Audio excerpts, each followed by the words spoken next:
एक बार फिर से स्वागत है आप सभी का अर्नव्स स्टडी हब में। आज मैं आपके लिए लेकर आया हूं कुछ वोकैब्स यानी वोकैबुलरी। देखिए, बिना वोकैबुलरी के हम कुछ लिख नहीं पाते, कुछ बोल नहीं पाते। हमारे पास जब तक कोई शब्द नहीं होंगे या उनके अर्थ हमें पता नहीं होंगे, तब तक हमें अंग्रेजी लिखने में भी परेशानी होगी और बोलने में भी। तो दोस्तों, आज मैं आपको एक कहानी के माध्यम से कुछ शब्द व उनके अर्थों के बारे में बताऊंगा। तो चलिए शुरू करते हैं। हुआ यूं कि एक लड़का था, उसकी नौकरी नहीं लग रही थी। उसके मन में एफ्लिक्शन आया, ये बहुत ज़्यादा एफ्लिक्ट था, बहुत ज़्यादा परेशान था। तो यहाँ पर एक शब्द आया है एफ्लिक्ट, जिसका मतलब होता है पीड़ा, पीड़ा देना, दुख, कष्ट, दर्द। तो उसे बहुत पीड़ा थी, बहुत एफ्लिक्ट था वो। और जैसे कि आप सभी को पता है कि नौकरी नहीं जब मिलती तो सभी को बहुत कष्ट होता है। उसने क्या किया कि वह नौकरी कंफर्म करने के लिए, नौकरी कंफर्म करने के लिए यानी कि नौकरी पक्का करने के लिए, कंफर्म मीन्स पक्का करना, नौकरी कंफर्म करने के लिए वह कोशिश करने लगा और वह अपनी नौकरी कंफर्म करना चाहता था कि उसे कोई ना कोई नौकरी मिल जाए। तो वह अपने पिताजी के पास गया कंफर्म करने के लिए। पहले शब्द आया कंफर्म, उसका मतलब था पक्का करना। और यहाँ पर एक और शब्द आया है कि वह अपने पिताजी के पास गया कंफर्म करने के लिए। कंफर्म करने के लिए यानी कि आज्ञा लेने के लिए, अनुपालना करने के लिए कि उसे नौकरी के लिए जाना है, कि पिताजी मुझे नौकरी कंफर्म करने के लिए कंफर्म दे दो।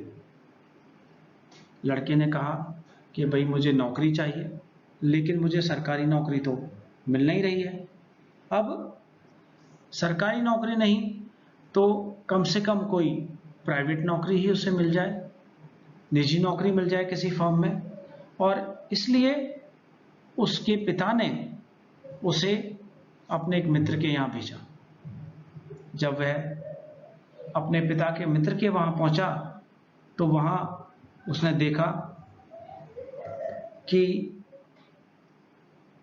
देखने से पहले उसके पिता ने कहा कि ऐसा करो, यहाँ से हॉरिजॉन्टल चले जाओ।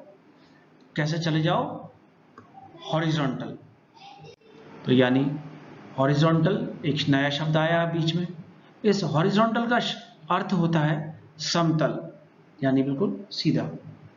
तो और मैं अपने मित्र को इम्प्लाई कर देता हूं, यानी कि मैं अपने मित्र को सूचित कर देता हूं, यानी बिना कुछ कहे किसी को संकेत देना या सूचित करना। तो उसने अपने बेटे से कहा कि मैं अपने मित्र को इम्प्लाई कर देता हूं, सूचित करता हूं। अब घटना यूं है कि, या बात यूं है कि जब नकारात्मक हमारे साथ होने लगता है तो फिर सारी घटनाएं नेगेटिव होती जाती हैं। जैसे ही वह लड़का वहां पहुंचा जहां पर कि उसके पिता ने उसे भेजा था, तो वहां पर उसने देखा कि ऑफिस जो है या वो कार्यालय जो था वहां पर चोरी हो गई है। तो जब चोरी हो गई तो सब लोग ये देख रहे थे किसने चोरी की। अचानक से उनकी नजर इस नए व्यक्ति पर पड़ी जो कि पूरी तरीके से बेरोजगार था, यानी कि अनएम्प्लॉयड था। तो अनएम्प्लॉयड का अर्थ होता है बेरोजगार। तो जब उन्होंने देखा कि नया व्यक्ति है और ये काम की तलाश में यहाँ पर आया है, तो सबका शक उसके ऊपर गया और उन्होंने सोचा कि इसी ने चोरी की है, तो सारा का सारा आरोप उस लड़के पर इम्पोज कर दिया। क्या कर दिया? इम्पोज। इम्पोज कर दिया यानी कि उस पर थोप दिया। और जब उसके ऊपर अपराध जो था इम्पोज कर दिया, थोप दिया, तो पुलिस ने उसे क्या कर लिया, इन्फ्लिक्ट कर लिया। पुलिस ने उसे इन्फ्लिक्ट कर लिया यानी कि पुलिस ने उसे दंड दे दिया। पुलिस पकड़ कर ले गई उसे और उसे जेल में डाल दिया, यानी प्रिजन में डाल दिया। जेल में रहते रहते उसका दिमाग जो था बहुत इंट्रिकेटेड हो गया। क्या हो गया, यानी इंट्रिकेटेड हो गया। इस इंट्रिकेट का मतलब है बहुत पेचीदा हो गया, बहुत जटिल हो गया, यानी कि बहुत उलझ गया, वो कश्मकश में पड़ गया। और अब इतना परेशान हो गया कि अब उसके दिमाग में एक ही बात आने लगी कि अब मैं कुछ भी नहीं करूंगा, यानी कि अब नौकरी वोकरी नहीं चाहिए मुझे।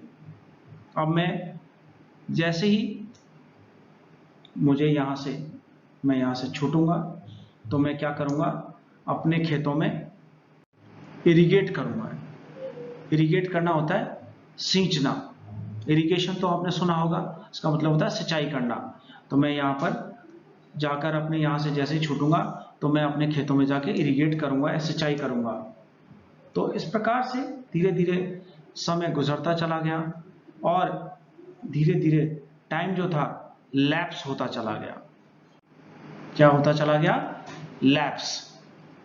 तो लैप्स का अर्थ है समाप्त होता चला गया या पासिंग ऑफ टाइम उसे कहते हैं। समय बीतता चला गया और एक दिन वह जेल से रिहा हो गया, यानी जेल से छूट गया। अब जब वो खेतों में पहुंचा तो उसने वहां पर फावड़ा लिया और फावड़ा चलाना शुरू कर दिया। जैसे ही उसने फावड़ा चलाया, अचानक से उसका फावड़ा जो था एक पत्थर से टकराया, और जैसे ही वो पत्थर से टकराया तो उसने पत्थर को बाहर निकाला और वह पत्थर जो था बहुत ही ल्यूमिनस था। कैसा था, ल्यूमिनस, यानी कि चमकीला, प्रकाशमान, बहुत ही चमकीला पत्थर था वो। जब उस लड़के ने उस पत्थर को बड़े ध्यान से देखा तो उसे पता चला कि यह पत्थर तो एक डायमंड था, कि वह एक हीरा था। जब लोगों को पता चला कि इस लड़के को तो हीरा मिल गया है तो लोग बड़े मलाइस हो गए। क्या हो गए, मलाइस हो गए। मलाइस होने के साथ साथ यानी लोग उसे घृणा करने लगे। घृणा करने लगे, घृणा करते करते इतनी कि उनकी घृणा बढ़ गई कि लोगों ने सोचा कि उसे मार्शल खरीदकर उसे हरा देना चाहिए। तो मार्शल खरीदकर हरा देना चाहिए। अब मार्शल का अर्थ है युद्ध संबंधी या जंगी संबंधी सामान या हथियार। तो लोगों ने सोचा कि भैया अब इसे हराना पड़ेगा। तो लोगों ने क्या किया, मिसलेनियस सामान खरीदना शुरू किया। अब ये शब्द आया है मिसलेनियस। तो मिसलेनियस का अर्थ होता है विविध, अनेक प्रकार के, यानी लोगों ने अनेक प्रकार के अलग अलग युद्ध संबंधी सामान जो थे वो खरीदने शुरू कर दिए। अब उस लड़के की जो डिमांड थी वो क्या हो गई, बहुत ज़्यादा ओवरवेलमिंग हो गई, यानी बहुत ज़्यादा उसकी डिमांड हो गई, बहुत अधिक डिमांड हो गई उसकी, तीव्र भावनाएं हो गई, सब लोग उसके बारे में जानने लगे। तो धीरे धीरे बहुत ज़्यादा प्रसिद्ध हो गया। अब एक दिन फिनोमिना आया।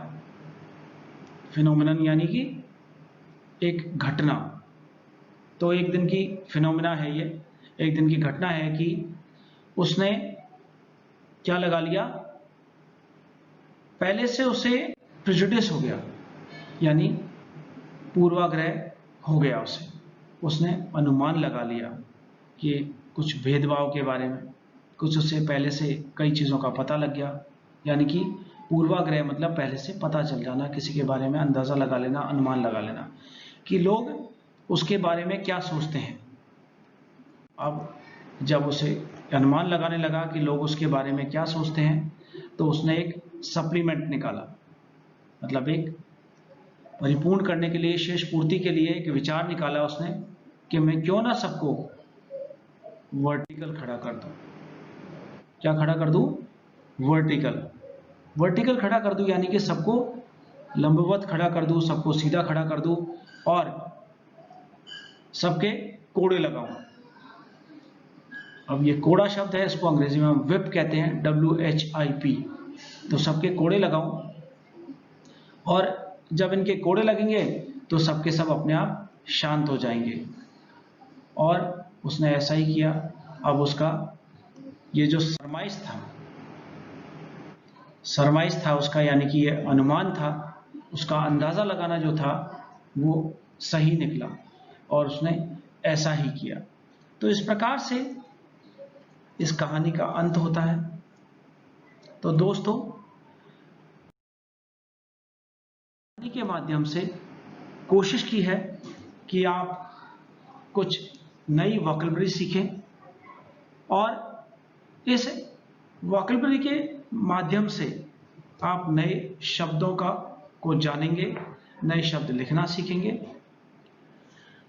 हो सकता है एक बार वीडियो देखने से आपको समझ नहीं आई हो, तो आप इस वीडियो को बार बार देखें, पॉज कर करके देखें, स्पेलिंग्स को चेक करें, उनके अर्थ को चेक करें, तो आपको ज़रूर ये समझ में आ जाएंगे। रट्टा मारने की आपको आवश्यकता नहीं है, आप शब्दों को समझें, उनके अर्थ को समझें। आशा करता हूँ इस कहानी के माध्यम से मैंने आपको कुछ वोकैबुलरी सिखाई है, वो आपको समझ में आई होगी। धन्यवाद। फिर मिलते हैं अगले वीडियो के साथ।